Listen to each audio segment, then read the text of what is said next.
할렐루야. 오늘 우리에게 주신 말씀은 고린도전서 4장 14절에서 21절까지의 말씀입니다.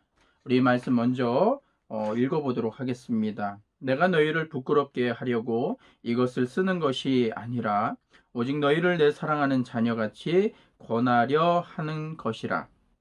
그리스도 안에서 일만 스승이 있으되 아버지는 많지 아니하니 그리스도 예수 안에서 내가 복음으로써 너희를 낳았음이라. 그러므로 내가 너희에게 권하노니 너희는 나를 본받는 자가 되라. 이로 말미암아 내가 주 안에서 내 사랑하고 신실한 아들 디모데를 너희에게 보내었으니 그가 너희로 하여금 그리스도 예수 안에서 나의 행사 곧 내가 각처 각 교회에서 가르치는 것을 생각나게 하리라.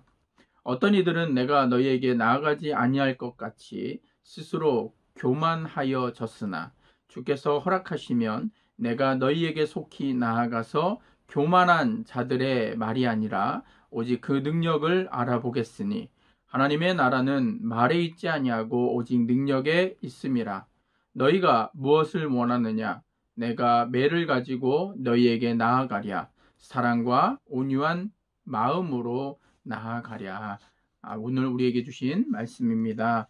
우리 이 말씀을 가지고 오직 능력에 있는 하나님의 나라, 오직 능력에 있는 하나님의 나라에 대해서 저와 말씀을 나눠보도록 하겠습니다. 오늘 말씀을 보면 바울은 고린도 교인들을 부끄럽게 하거나 어떠한 질책의 대상을 가지고 그들에게 이야기하는 것이 아닙니다.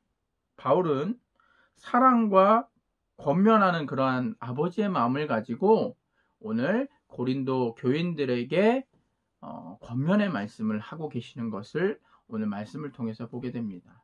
왜 그러한 말씀을 하셨을까요? 당시의 고린도 교인들은 사도 바울을 비판하며 질책하며 심지어는 심판까지도 하는 자가 있었습니다. 그것을 들었던 바울의 심정은 어떠했을까요? 바울은 때로는 묵묵히 슬플 수도 있었습니다. 또한 안타까운 마음도 있었을 것입니다. 때로는 화도 났을 것입니다. 그러나 바울은 화를 내거나 그들과 같이 질책하거나 비난하거나 심판하는 위치에 있는 것이 아니라 도리어 섬기는 마음으로 그들에게 다가갔다는 것을 보게 됩니다. 왜 그렇게 할 수 있었을까요? 그것은 예수 그리스도의 모습이 이러한 모습이기 때문에 높아지려는 분이 아니라 예수님은 한없이 약하고 힘들어하고 죽을 수밖에 없는 우리를 위해서 그의 권세를 버리시고 이 땅에 오셔서 십자가에 달려 돌아가셨을 때 그는 그를 공격했던 사람들처럼 행하신 것이 아니라 사랑의 마음으로 십자가에서 죽임을 당하신 것을 그는 알았기 때문입니다.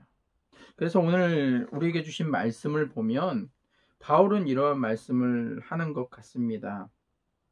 너희는 나를 본받는 자가 되라. 너희는 나를 본받는 자가 되라. 이 말씀 어떻게 보면 교만된 말인 것 같지만 그가 왜 이런 말을 했을까 생각해 보면 그는 아버지의 마음을 이해하고 또한 예수님을 닮아가기 위해 예수님을 본받는 삶을 살기 위해 지금도 노력하는 모습을 그들에게 보여주길 원했을 것입니다. 그래서 그의 모습을 통해서 예수님을 바라보길 원했다라는 것입니다. 그리스도의 삶을 본받는 자가 되라.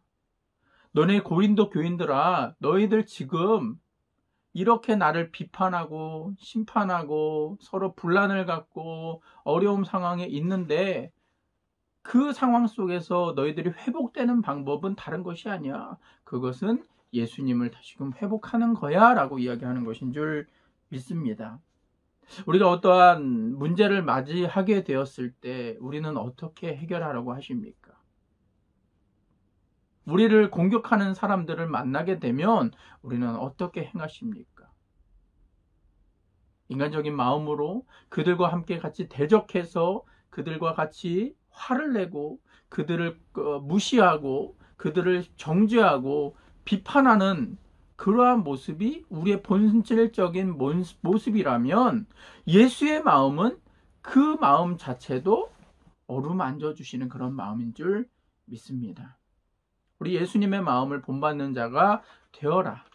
이러한 말씀을 바울이 해주신 것은요, 그것은 그러한 마음을 가지게 되었을 때 아버지의 마음, 그 아버지의 마음을 통해서 주변을 돌아볼 수 있기 때문입니다. 우리는 예수 그리스도 안에서 구원을 받았습니다. 그리고 그 구원을 받은 것으로 끝나는 것이 아니라 예수님을 본받기 위해서 예수님을 닮아가는 삶을 살아야 합니다. 그래야 그 가운데 하나님의 나라를 볼 수 있습니다. 여러분, 하나님의 나라는 무엇입니까? 말로 행한 것입니까? 아닙니다. 하나님의 나라는 하나님이 통치하시는 그 순간이 하나님의 나라인 줄 믿으시길 바랍니다.